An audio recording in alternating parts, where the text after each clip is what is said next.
Expose Evil here. Like, share, subscribe. Today I'm doing a video on Nimrod, the king of Babylon. And I want to say that this is my most important video I have ever made. This is the most incredible information that I have ever came across. And I learned the common law. I studied a lot of Supreme Court cases. Spent hours in the law library learning and waking up to the system that we're in. Now, in this video, I'm going to give you a lot of sources.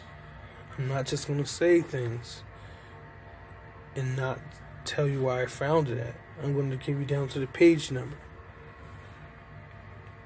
And I want you need to study this. This is very important. If you are a Christian and you believe in Jesus, this man is known as the Antichrist.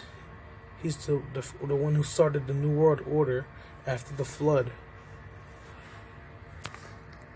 So Nimrod was the first person to violate God's law after the flood by building the Tower of Babel.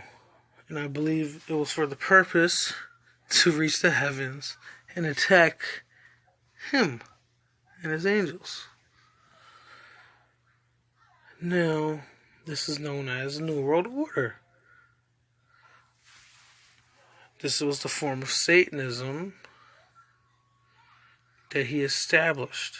This is the form of Satanism used today, that he established and that he learned and that he pushed upon the earth.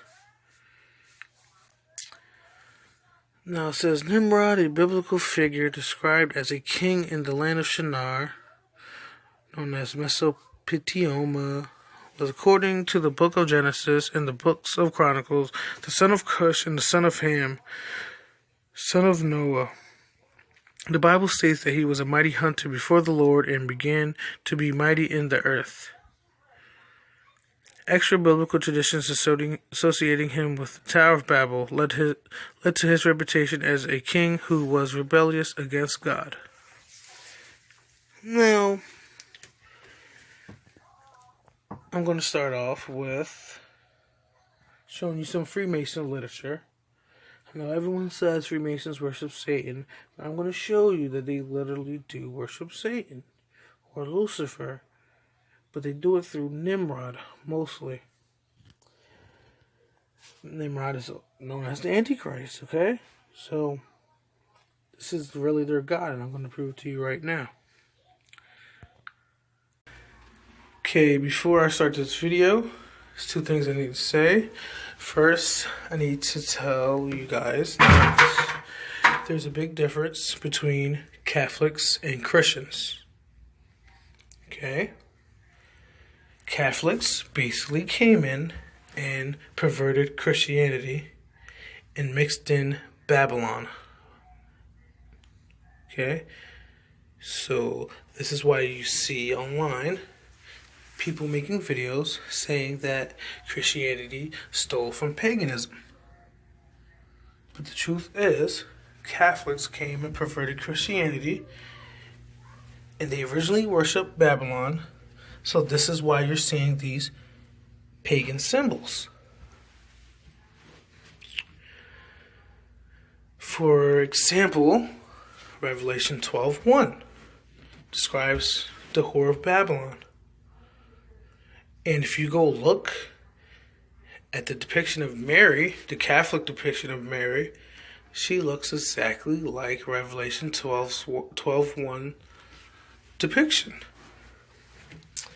And another example is the cross. The cross was used by the Romans, and they sacrificed other people on it before Jesus. They sacrificed Jesus on the cross because the cross was their symbol or altar to their God. Is that the common sense? Think about it. Okay? The reason Catholics use the cross is because the cross comes from Babylon. Alright? And the second thing is, I need to teach you about Hiram Abiff real quick. Hiram Abiff is part of Freemasonry. He's supposed to be they tell you, if you look him up right now, you can tell you he's a fictional character. But really, Hiram Abiff is their secret name for Nimrod. Okay? And I'm going to show you this right now. The Master Mason, authorized by the Grand Lodge of Free and Accepted Masons of Indiana, compiled by Committee on Masonic Education. Page 9 and 10. The idea that lies behind the Homeric legend is as old as religious thinking among men. The same elements existed in the story of Osiris, which was celebrated by the Egyptians in their ancient temples. The old Persians told it concerning Mithras, their hero god. In Syria, the Dionysian mysteries had the very same elements in the story of Dionysus. For the Romans, Bacchus was the god who died and lived again. There is also the story of Tammuz, older than any of these. These are collectively referred to as the ancient mysteries. They were celebrated by secret societies, much like ours, with allegorical ceremonies during which the initiates were advanced from one degree to another in these old societies. Read these old stories for yourself and marvel how men in all ages have taught the same great truths in the same effective way. Now you see, they're saying all of these gods are the same as Tammuz. Tammuz's story is older than any of these. Now Tammuz is just the son of Nimrod. They believe Nimrod was reincarnated in Tammuz. So Nimrod is Tammuz to these freaks. Okay? So you see, everything goes back to Nimrod. And it's more than just these few gods that they're naming. I'm telling you, every pagan god and goddess match up to Nimrod, his wife, and his son. And I'm going to try to help you understand this in this video. Please pay attention and take notes of the page numbers. And if you find the PDF files of any of these books that I am, using in this video, take note that you might not find it on the same exact page. Like right now, I found this on page 9 and 10, but if you get the PDF file, it might be on page 30 and 31. You get what I'm saying? Just take that note, please, when you're looking for these. The history of Freemasonry. Its legends and traditions is chronological history by Albert Gallatin Mackey, medical doctor, 33rd degree Mason. We see, therefore, that the Masons of the present day are wrong when they make Babel or Babylon the symbol of intellectual darkness and suppose that the light of Masonry was for a time extinguished, to be re-illumined only at the Temple of Solomon. Now, they're talking about what the book The Master Mason said, that these people are all copies of Tammuz, Bacchus, Dionysus, Osiris, Mithras, and many, many more, Zeus, Saturn, whatever you want to call these people, even Saturn. They're just retelling of the same story over and over and over and over and over and over and over and over. Literally every god or goddess that you hear of, besides Jesus, is Nimrod. And I'm going to explain the Jesus mix up with Osiris and Mithras when they try to say that Jesus is just a copy of them. I'm going to explain that later in this video. Well, let me continue. And again, the legend of the craft vindicates its character, and correctly clothed in historical fact and symbolic language when it portrays Babylonia, which was undoubtedly the fountain of all Semitic science and architecture, as also the birthplace of operative masonry.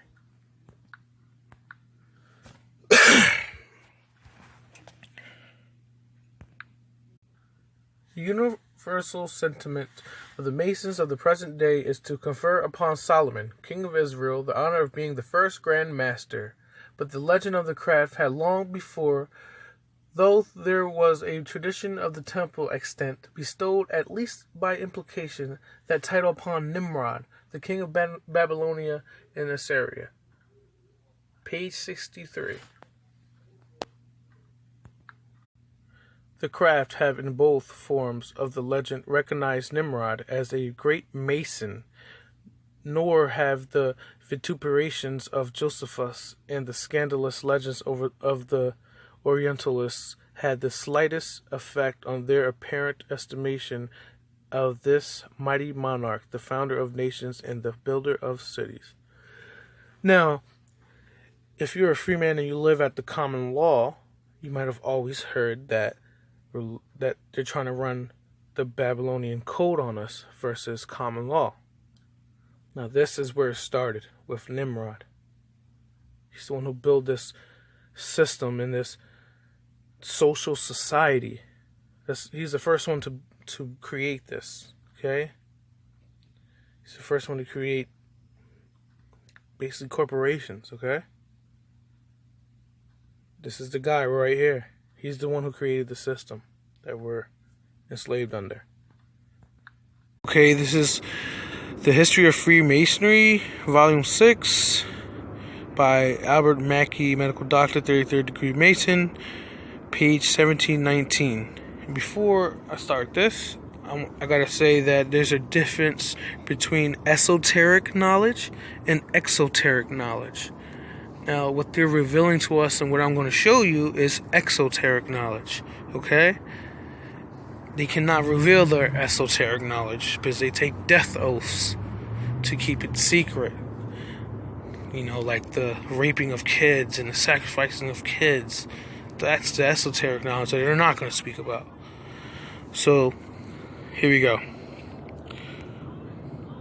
This is on the page. These are different pagan gods. Right? And who do we see here? We got Vishnu. This is Vishnu right here in the middle. Sitting on, I don't know what is it. It's the turtle on the bottom with the snake wrapped around some type of pillar. She has the 4 arms. Okay, this god I believe is in the Hindu Trinity. Brahma would be the man who is Nimrod. Vishnu, the woman, who is Semiramis, and Shiva, which a lot of people don't know, is a man and corresponds with Tumas, the son of Nimrod. There's others that I'm not so sure of, but they're all pagan. And then we have page 1720. Some more familiar faces of other pagan gods. We see Astaroth. And you see she has the moon on her head. Another thing, most of these pagan goddesses are moon goddesses, and most of these pagan gods are moon or sun gods. And let me tell you a little bit about Astaroth real fast. Astaroth is the one that Solomon fell to, and 1 Kings 11:5 says, "For when Solomon grew old, his wives turned his heart after other gods, and he was not wholeheartedly devoted to the Lord his God, as his father David had been. Solomon followed Astaroth." Okay? Says the goddess of the Sidonians, and Moloch, the abomination of the Ammonites. So Solomon did evil in the sight of the Lord, and unlike his father David, he did not follow the Lord completely. Then we have down here, that's Baal. I don't know if you can see, he has the ears and the horns, like the Baphomet, right? They all correspond the same. They're all the same as Nimrod. It's another depiction of him. No, Baal. If you look in the Bible dictionary, Baal also means Lord. We got Dagon right here. The god of Nineveh, I believe, or the king of Nineveh. Nunas, same thing. Nimrod. That's how he looks. Look these guys up. Learn about them so you can understand and battle these Satanists when they try to pervert the word. They got the, right here, Goat of Mendes. Corresponds with Baphomet. If you don't know, Baphomet was drawn by Eliphas Levi sometime in 1900. And Abraxas, the god of Gnosticism. That's him right there, look. So now let's get to what they're saying about these guys, or what they said. Alright, this is page 1721. And it says, I can't see that too good. I think I got another picture somewhere. It says right here, they were all characters of human origin in the mythologic ages, designed as the saviors of men, each one emphatically the representative Christos or Christ of his particular nation and religious system, designed to restore the lost and fallen race of man. Now, as Masons, we decide not between these, but take all in as our brethren, and the one God as our Heavenly Father revealed to us, such in the great light of Masonry, which is Lucifer, Satan. Okay? Now, you see here, they said we take him all in as brethren. Like I already said to you a few times in this video, all pagan gods and goddesses are just copies of Babylon. The original in Babylon is Nimrod, his mother and wife. That's where the incest started with the royal family. Okay? And whenever they have the sun is Tammuz. You can see the statues everywhere from Egypt, Asia. You know, Vishnu was even depicted with the baby at her breast.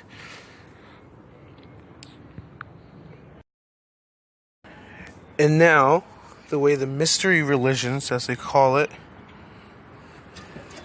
you know, of revelation, was spread throughout the world in this way right here, from the Tower of Babel. And the Lord said, if they have begun to do this as one people, speaking the same language, then nothing they devise will be beyond them. Come, let us go down and confuse their language, so that they will not understand one another's speech. So the Lord scattered them from there over the face of all the earth, and they stopped building the city.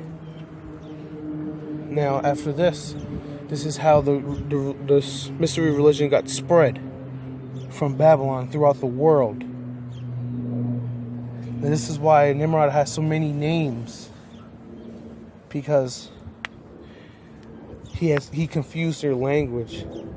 So when they say Nimrod in another country, it sounds like Baal.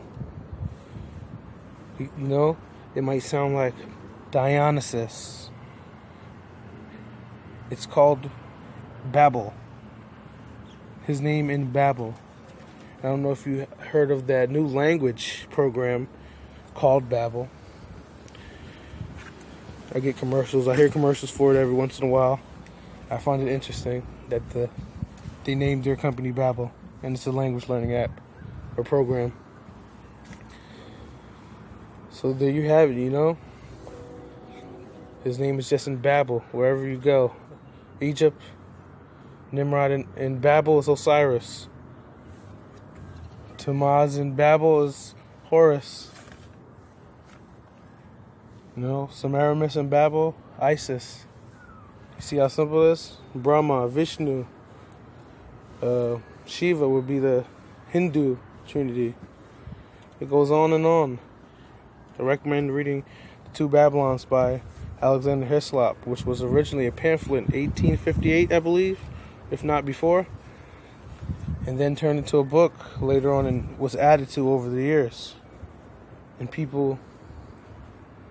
looks like people sourced other information and showed it, like sourced other historians to match up to what Hislop actually said in his book.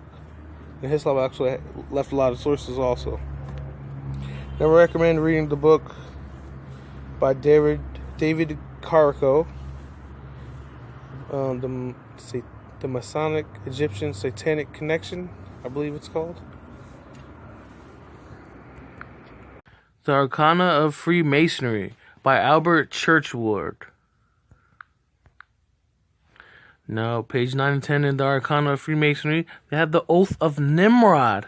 Apprentice degree for the first, apprentice degree first, okay? It says, I, so-and-so, do in the presence of El Shaddai and of this worshipful assembly of Freemasons, rough masons, wallers, slaters, pavers, plasterers, and bricklayers, promise and declare that I will not at any time hereafter, by any act or circumstance whatsoever, directly or indirectly, write, print, cut, mark, or publish, discover, reveal, or make known any part or parts of the trade, secrets, privileges, or counsels of the worshipful fraternity or fellowship of Freemasonry, which I may have known at any time, or at any time hereafter shall be known unto me. The penalty for breaking this great oath shall be the loss of my life, that I shall be branded with the mark of a traitor and slain according to the ancient customs by being throttled, that my body shall be buried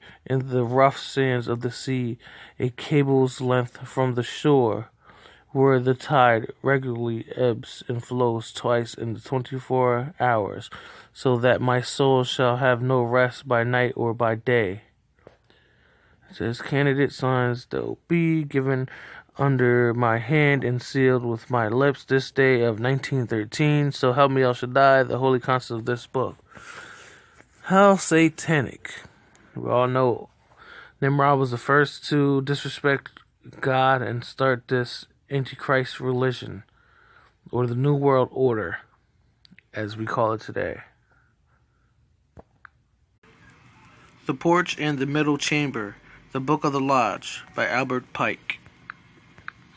Page 333. Like they did in the book The Master Mason, they're going to link Hiram Abiff to Osiris. And we already know that Hiram and Osiris are Nimrod, or Tammuz. Now it says here, the all-seeing eye is a symbol of the deity, as it anciently was in Egypt, a hieroglyphic of Osiris and the sun, connecting the legend of Hiram with that of Osiris. Okay, and then it says the sun, moon, comet, and 7 stars indicate the astronomical symbolism of the legend, and again connecting it with that of Osiris. The sun is Osiris, aka Nimrod. The moon is Isis, aka Semiramis. Okay? Astrology comes from Nimrod. Now pay attention to that fact. A History of Phallic Worship by Richard Payne Knight, published by Dorset Press, 1992. Among the Egyptians, as before observed, the cow was a symbol of Venus, the goddess of love and passive generative power of nature. On the capitals of one of the temples of Feli, Egypt, we still find the heads of this goddess represented of a mixed form, the horns and ears of the cow being joined to the beautiful features of a woman in the prime of life, such as the Greeks attributed to that Venus whom they worshipped as the mother of the prolific god of love, Cupid, who was the personification of animal desire or concupiscence, as Orphic love, the father of gods and men, was of universal attraction. The Greeks, who represented the mother under the form of a beautiful woman, naturally represented the son under the form of a beautiful boy, but a people who represented the mother under the form of a cow would as naturally represent the son under the form of a calf. Now, seeing what we just read, we see here in Acts 7:40. And Acts 7 is about when Moses saved his people from Egypt, and then they were in the desert while he went to Mount Sinai. So this is where I'm going to pick up off in Acts 7:40. They said to Aaron, "Make us gods who will go before us. As for this Moses, who led us out of Egypt? We do not know him. What has happened to him? And then Acts 7:41. That was the time they made an idol in the form of a calf. They brought the sacrifices to it and revealed in what their own hands had made. Now we know Isis is the cow and Horus is the calf. And we know Horus is nothing more than Osiris reincarnated, as they believe. So we see they went to Horus worship out in the desert. Now Acts 7:42, but God turned away from them and gave them over to the worship of the sun, moon, and stars. This agrees with what is written in the book of prophets. Did you bring me sacrifices and offerings for 40 years in the wilderness, people of Israel? Now we see here, we know, sun god's Osiris or Horus. You know, the moon is Isis, as they believe. We know the stars correspond with this astrology also. This one translates different. Stars of heaven. Again, astrology, right?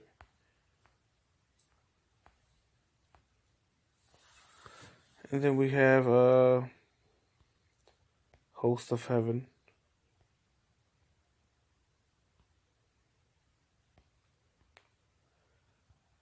Host of heaven, right? Same thing, it's all about astrology. They're looking up into the sky. Stars of heaven. Now this one's going to make even more sense. You have taken up the tabernacle of Moloch, and the star of your god Rephan, the idols you made to worship. Therefore I will send you into exile beyond Babylon. Rephan, sometimes they translate it to Remphan, and Moloch as Malak, which means nothing more than king. Alexander Hislop, the two Babylons, or the papal worship, proved to be the worship of Nimrod and his wife. 1916. This was originally, I believe, a pamphlet in the 1850s, and then turned into much more over the years. I want you to note the 6-point star. I can show you, like I showed in other videos, where we see Thoth depicted with the 6-point star and the all-seeing eye. He proves where it comes from in this book. But chapter 4, section 2, justifications by works. You scroll down, start reading it there, and you eventually end up to this part. And in the red part, it says the real character of the God whom the papacy has set up for the worship of his deluded devotees. Sorry, Catholic Church. There is nothing in the least strange about it. That God is Moloch, the god of barbarity and blood. Moloch signifies king, and Nimrod was the first after the flood that violated the patriarchal system and set up as king over his fellows. At first he was worshipped as the revealer of goodness and truth, but by his worship was made to correspond with his dark and forbidding countenance and complexion. Now, if you look in a Bible dictionary, Remphan or Rephan from Acts 7:43 and Amos 5:26, you get chewin is rendered by the LXX, Rephan, and this name is adopted by Luke in his narrative of the Acts. These names represent the star god Saturn or Moloch, and that can be found in Hitchcock's Bible Names and Smith's Bible Dictionary. And then we also have Easton and Smiths. Easton and Hitchcock right here. And says Remphan, Acts 7:43, and Chewin, Amos 5:26, have been supposed to be the names of an idol worshipped secretly by the Israelites in the wilderness. Difficulty has been occasioned by this corresponding occurrence of two names so wholly different in sound. The most reasonable opinion seems to be that Chewin was a Hebrew or Semitic name and Remphan an Egyptian equivalent, substituted by the LXX. This idol corresponded probably to Saturn or Moloch. The mention of Chewin or Remphan as worshipped in the desert shows that this idolatry was in part at least that of foreigners, and no doubt those settled in Lower Egypt. So we see Saturn. This is what, if you read Alexander Hislop's Two Babylons, called the hidden god. In Egypt, he was the hidden god. So you see the astrology again exposed right here in the Bible. And then we further see Hislop say, we have seen already that the Egyptian Horus was just a new incarnation of Osiris, or Nimrod. Now you see? Over and above the scourgings, and there were also slashings and cuttings of the flesh required as propitiatory rites on the part of his worshippers, and the solemn celebration of the mystery, says Julius Firmicus. All things in order had to be done, which the youth either did or suffered at his death. Osiris was cut into pieces, therefore, to imitate his fate, so far as living men might do so, they were required to cut and wound their own bodies. Then he links Saturn to Osiris and Nimrod. Butchered to make a Roman holiday. When it is remembered that Saturn himself was cut in pieces, it is easy to see how the idea would arise of offering a welcome sacrifice to him by setting men to cut one another into pieces on his birthday, by way of perpetrating his favor.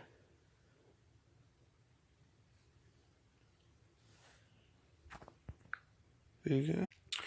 Now let's take a look at those false gods that the Master Mason mentioned from my Webster's Deluxe Unabridged Dictionary, 2nd edition.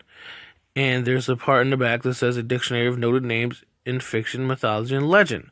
So we're going to be getting two definitions for each false god.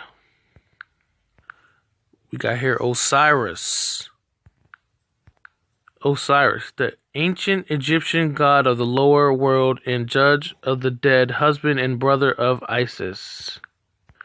Osiris, in Egyptian mythology, one of the chief gods, the source of life and fruitfulness, the sum of all beneficent agencies, the creator and the god of the Nile. He was the father of Horus and the husband of Isis and sister of Isis. After he had been slain by his brother Set, the personification of all evil, aka Satan, Osiris became the judge of the dead, and his soul animated the sacred bull Apis. Thus, under this form, Osiris continued to be present among men. Mithras. Mithras, the ancient Persian god of light and truth, opponent of darkness and evil.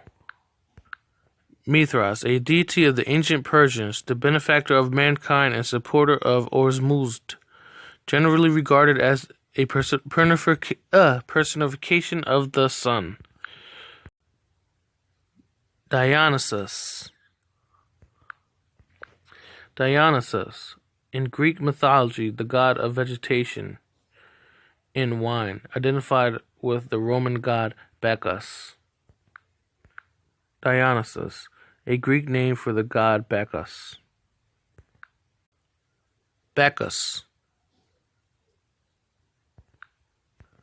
Bacchus, in Greek and Roman mythology, the god of wine and revelry, son of Zeus and Semele, earlier called Dionysus by the Greeks. He is said first to have taught the cultivation of the grape and the preparation of wine and other intoxicating liquors. Bacchus, the Greek and Roman god of wine, son of Zeus and Semele, in Greek commonly called Dionysus. And Tammuz, Nimrod's son, aka the sun god, because Nimrod was a sun god, or known as the sun god. And notice the stance with the two staffs in his hand, just like Horus or Osiris, because they're copying him. This is where the Ankh comes from. It's nothing more than the T for his name and the sun at the top representing him or his father. Or as they believe, he is his father. Tammuz, son of life, sun who rises. Now, keep that in mind for later. I'm going to touch up on that later. A Babylonian and Assyrian god whose supposed annual death and resurrection symbolize the winter and spring cycle. Or the second definition, the 10th month of the Jewish year, also spelled Tammuz. Tammuz, or Thamaz, a Babylonian god of agriculture and Syrian counterpart of Adonis. Adonis. In Greek mythology, a young man, loved by Aphrodite because he was so handsome, he was killed by a wild boar. Don't look at any very handsome young man. In Greek mythology, a beautiful youth, beloved by Venus and killed by a wild boar. The myths connected with Adonis are of Eastern origin, and he himself appears to be a personification of the sun.